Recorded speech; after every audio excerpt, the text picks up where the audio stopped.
శ్రీ విష్ణు రూపాయ నమశివాయ. అమ్మవారి ఇంకొక విశిష్టమైన స్వరూపం కాత్యాయని స్వరూపం.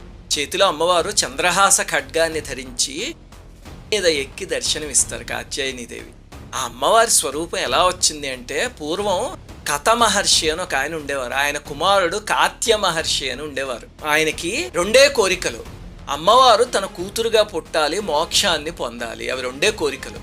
అసలు గుర్తుపెట్టుకోండి, ఇవి రెండు కాదు, ఒకే కోరిక. ఎందుకంటే అమ్మవారే కూతురు కింద పుడితే ఇంక మళ్ళీ జన్మ ఉంటుందా? మొదటిదే జరిగితే రెండోది ఎలాగూ జరుగుతుంది.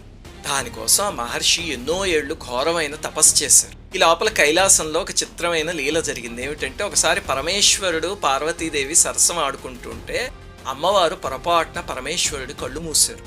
దాంతో లోకాలన్నీ చీకటైపోయాయి, ప్రళయంలా అయిపోయింది. ఎందుకంటే మనం పరమేశ్వరుణ్ణి ఏం స్తుతిస్తాం?